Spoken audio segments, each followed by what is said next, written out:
This is episode 660 of the Rio Grande Foundation's Tipping Point, New Mexico. I'm Paul Gessing, president of the Rio Grande Foundation, New Mexico's free market think tank. You can find out more about the foundation at riograndefoundation.org. I'm very pleased to be joined this week for a special interview with for the first time in 3 or 4 years, a family member, my mother, Carol Gessing. Welcome to Tipping Point, New Mexico, Mom. Thank you very much. And I'll call you Carol for the rest of the episode. But I'm not just having you on because you're my mother and I love you very much.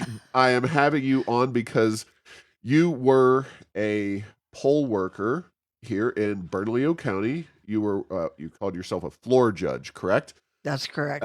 And so you worked every day during early voting and on election day itself. And you were involved in the election as a paid official here in Bernalillo County. Now, I went online and found, according to the websites from Sandoval County, you were paid $300 for election day and $20 an hour for early voting. So that is what you personally would be making as an election worker. And, I think people listening to this show should, if they have the time, contemplate applying for these kinds of positions. The pay varies by position. So there are other positions, uh, and yours is the judge. Well, first and foremost, just talk about what you did, what your job was as a floor judge uh, at the polls this election season and others. I was very close to the door, so sometimes I would go outside and inquire if people needed to turn in absentee ballots or if they were in the correct county. Then, if they came inside, then I would direct them over to one of the system's clerks. After the voting had taken place, then they would come over with their ballot and their pink sheet. I would take the pink sheet and they would insert their ballot into the tabulator. We count the pink sheets in sections of 25, and those are a safeguard as far as the pink sheets, the ballots, and the number on the tabulators all match. So the pink sheet, what role is that? Is that just a counting mechanism in the voting way we do it here in New Mexico? Yes, Okay. Now, you have worked multiple elections here in the state of New Mexico. Have you always been a floor judge, or did you have to work your way up to that position? How does that work? when I call the county, I can request which position, and then you have to have training for whichever position you do. I did the absentee ballots the previous time, and some of the directions in the book were inaccurate, which made frustration on my part for doing that job well. So I did write the lady in charge, and they did change the directions in the book for the future.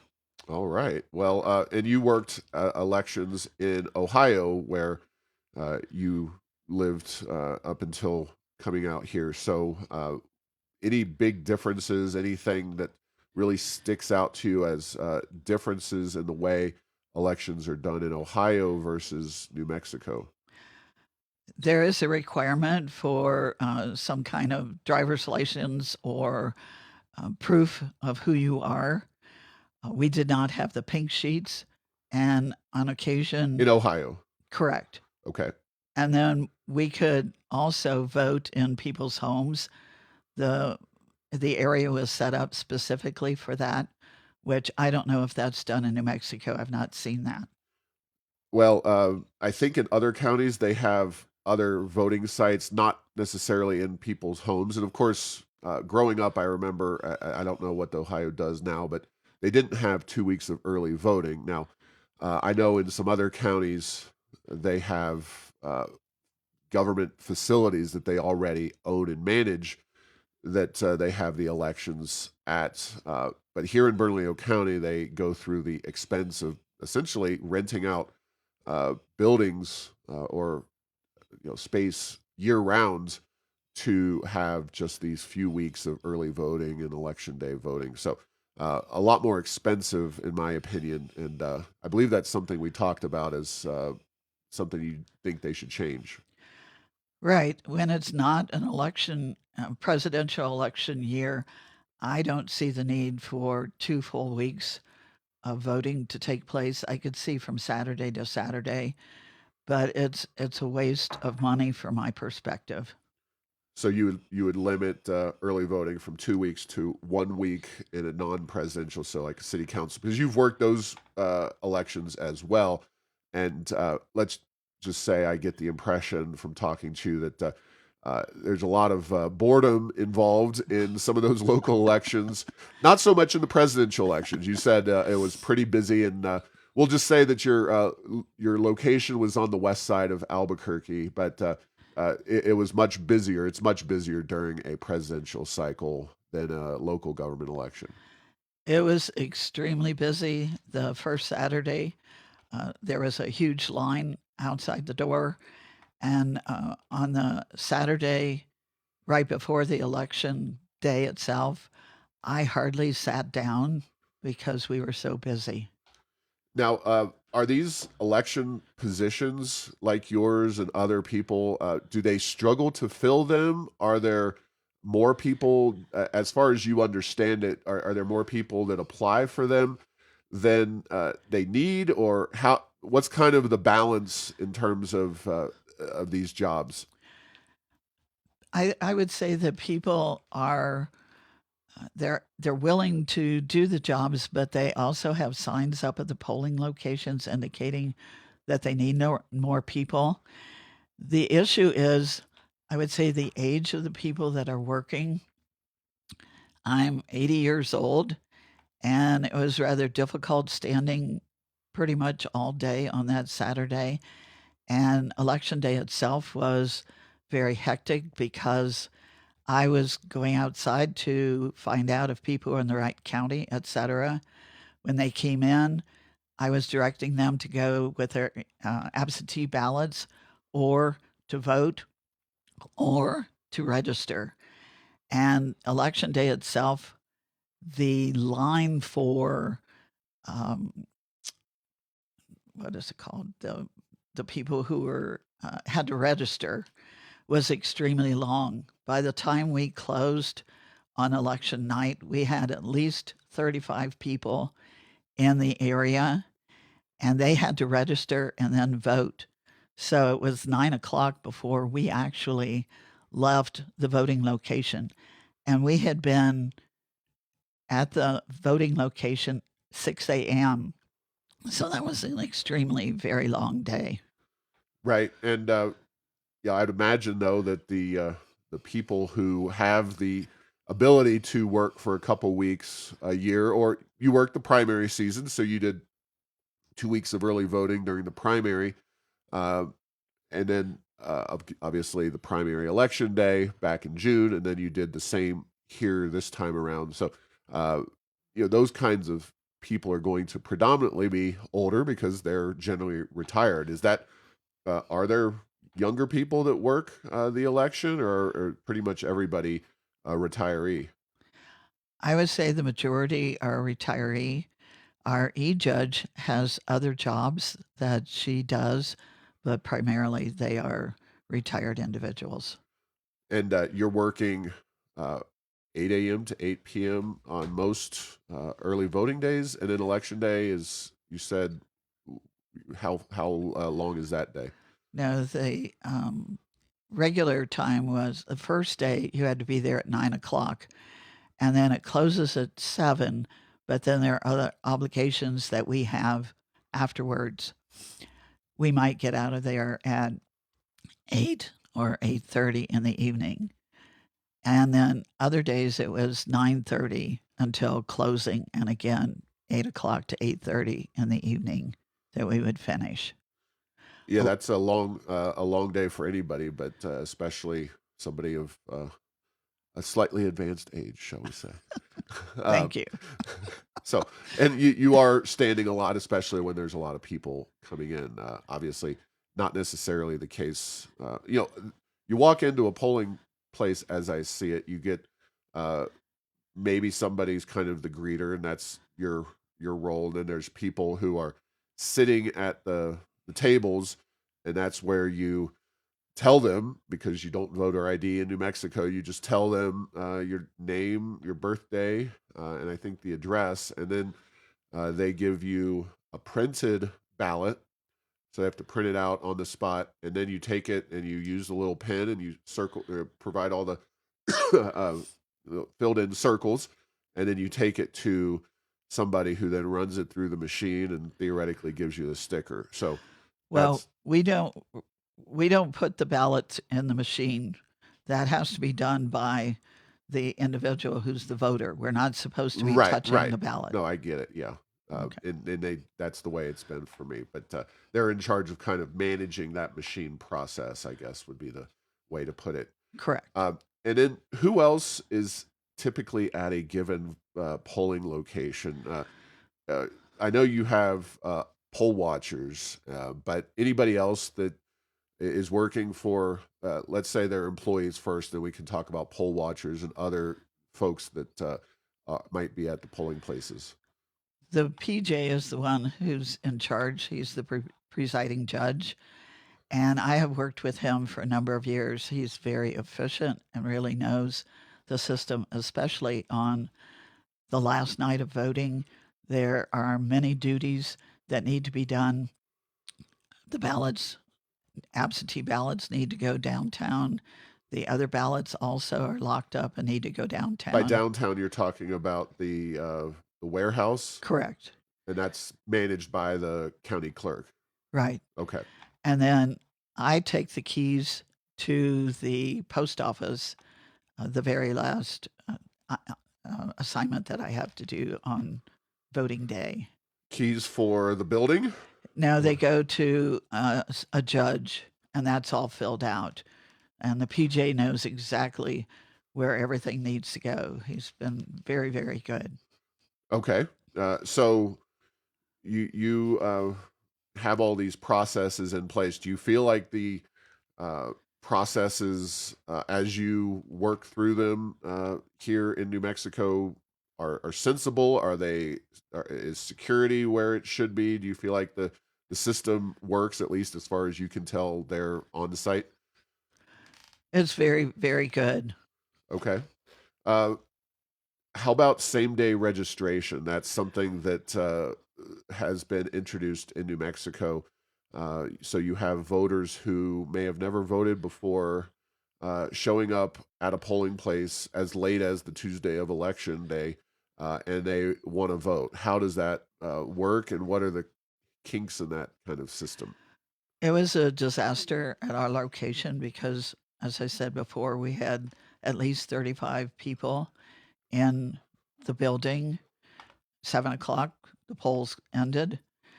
And so I would suggest that people be informed that they can register throughout the year for voting and not wait till the very last day.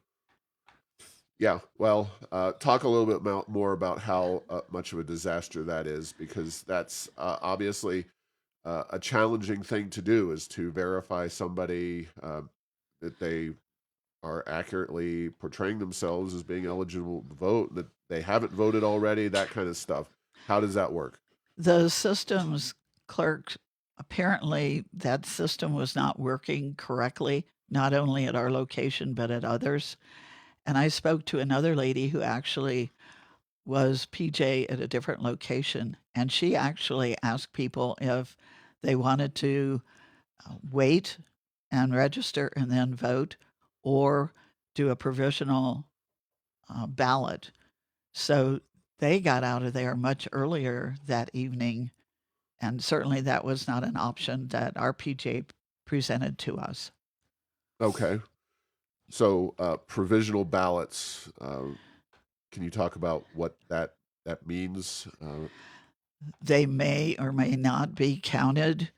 Certainly, they're sent downtown to the warehouse as well.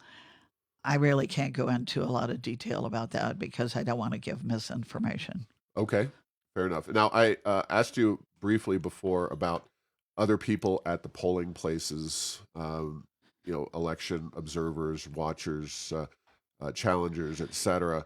Uh, you didn't interact with them, as I understand it, but what do those people do, and what role do they play? The PJ meets with them and explains what they can and cannot do. They're supposed to stay in the front of the area, and we are not allowed to interact with them, and they are not allowed to interact with us. And they just observe what's going on. The PJ brings them around so they can look at the numbers on the tabulators to find out how many people have voted on each machine. Other than that, they're just physically present. On voting day, there was a woman who showed up at 6 a.m. and she was there until we all walked out the door, and she was just observing what was going on the entire day, even as ballots were put into the ballot boxes and sealed. Do you know who they represented or what? No, Okay. no, we don't have contact with them. The PJ does all that. But both parties, well, I guess any party, including the Libertarian Party and others, could theoretically have poll watchers there. But did you see those people? Did you know who you were looking for? We knew who they were because the PJ talked to them, and then they just sat up front with notebooks, and sometimes they weren't even paying attention to what was going on. They were reading a book or some other activity. Well, that's a long time to be kind of on alert to sit there, and I'm sure they get bored just like everybody else. So um, I assume that there are periods, especially in the primaries and some of these local election, where you want to have something to read. Is that frowned upon? Is that legal? It's legal. One lady actually crocheted a couple different booties for people. I crocheted.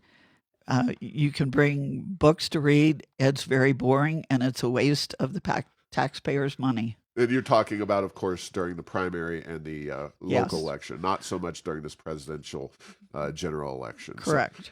okay, so let's talk about some, kind of anecdotes and various characters that you encountered during your time working the election. I assume you didn't have anybody who had to be arrested, no violent behavior, any of that kind of thing. Have you ever had to deal with something like that where somebody was just outside the pale? No, not at our location. I know our PJs shared with us there were some issues at other bowling place, polling places, but not at ours.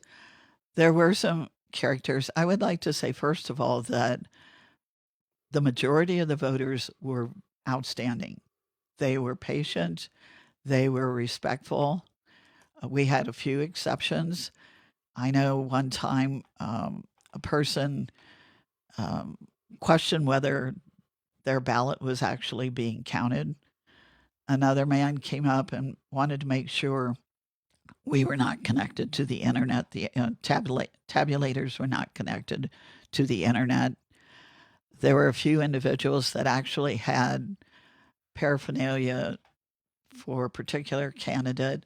So they were asked to remove their hat, or one gentleman actually went out and put another shirt on and came back into the polling place.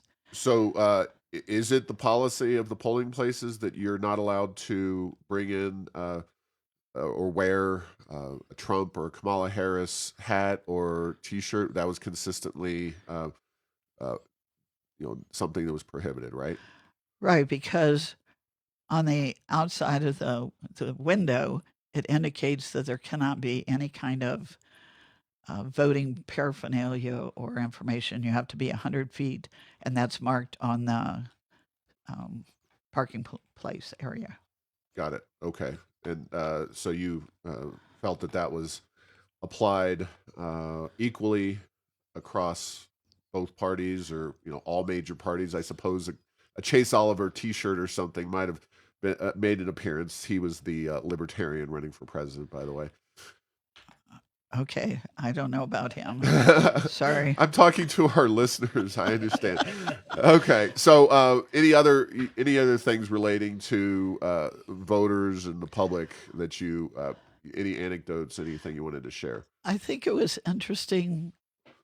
The people would put check marks instead of filling in the circles, or if they would make just a tiny dot on an area inside the circle, then that would not count. That particular uh, issue would not be counted. So we had to explain to them that you could fill it in or you could redo the ballot. So would people walk into the polling place and then do that, and they would ask you before they inserted it? How was that happening or not happening? When you put the ballot in, then the ballot can come back out, and there's a message on the machine indicating you marked too many times. On occasion, one person had voted for president. He had filled in all the circles but one. So obviously that ballot comes back out, and you read the information, and then you ask if you can look at their ballot and help them understand what they need to do.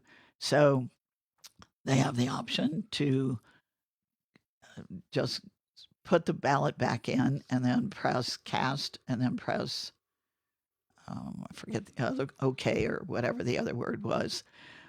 Or they could spoil the ballot and then redo the ballot. And one person had to do two spoiled ballots before they got it correct. Wow. Were they a new voter? Was that That person, I think, he didn't know any English, so I had to direct him to somebody to actually explain what was on the ballot and how to fill out the ballot.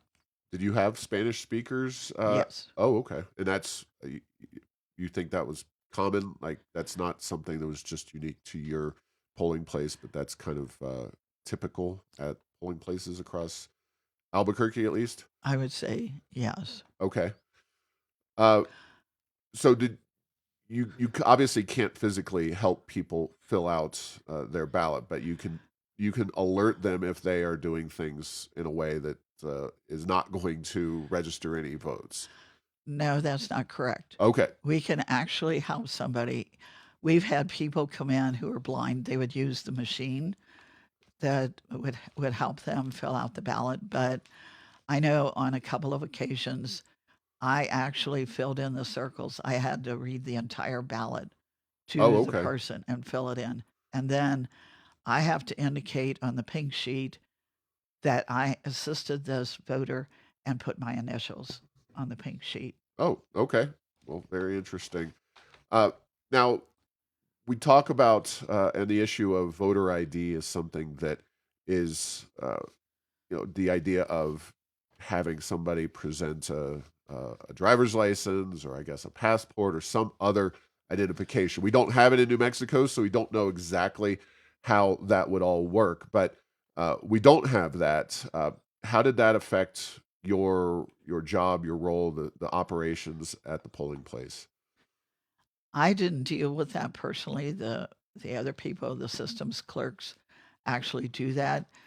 On a couple of occasions, I did take care of the absentee ballots, and one person said they were in the system. I couldn't find them under their name, under their address. Somebody else tried. That it didn't work. Turns out they were not registered.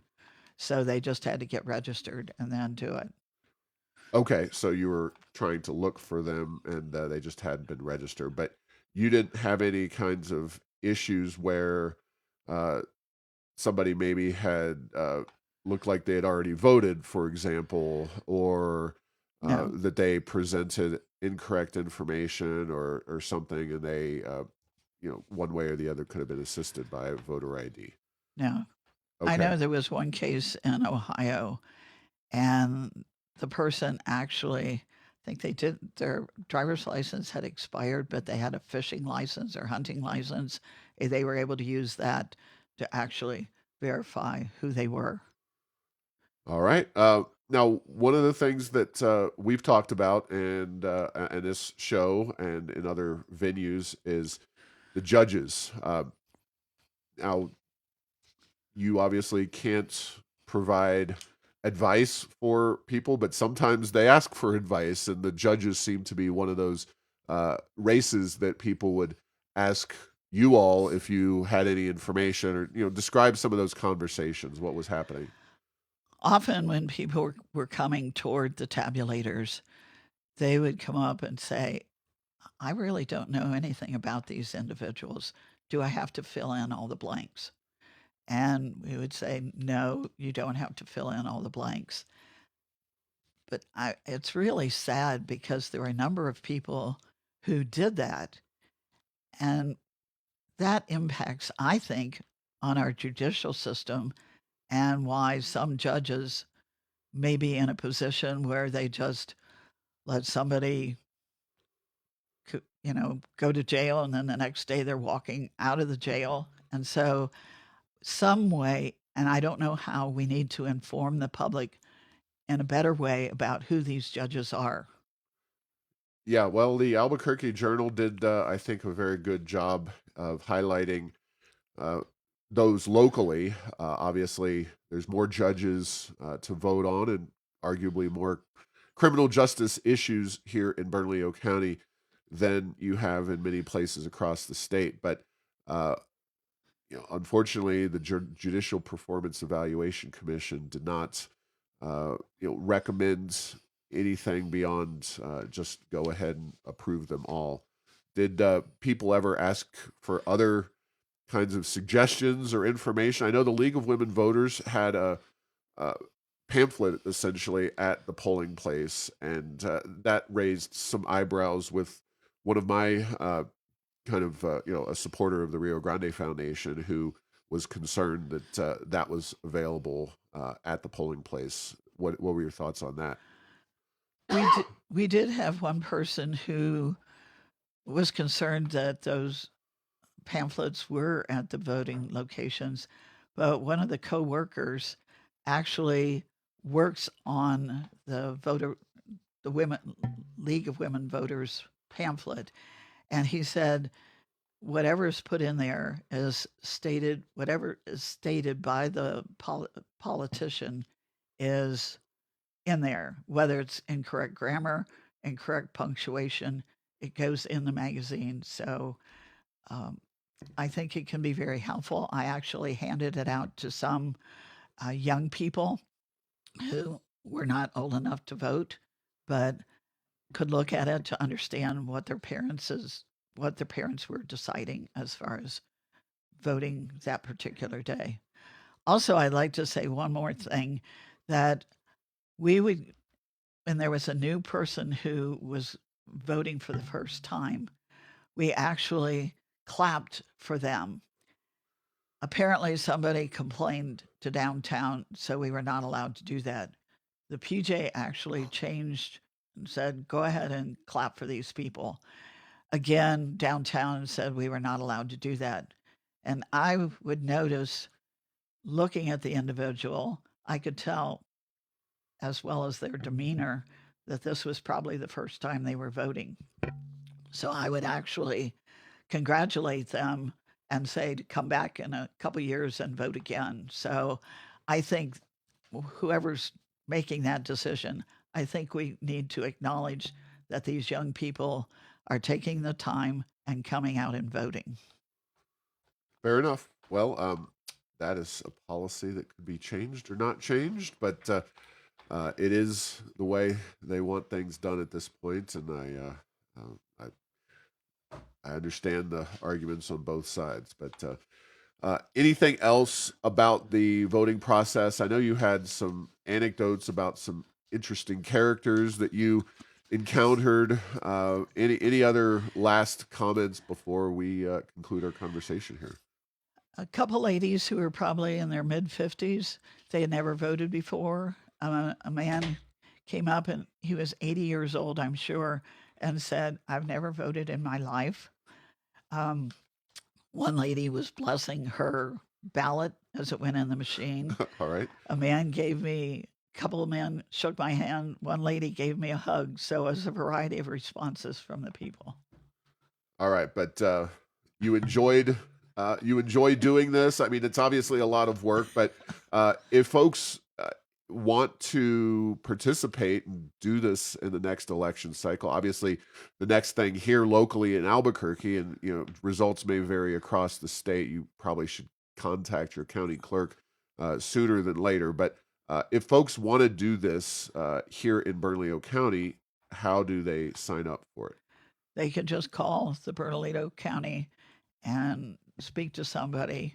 The clerk's office, right? Right. Okay, and find out more information. And but you enjoy doing it. It's not just a sacrifice. There's actually camaraderie, and you feel like you're contributing to the American electoral process. I take it, right? Definitely. All right. Well, good. Thank you, Carol Gessing.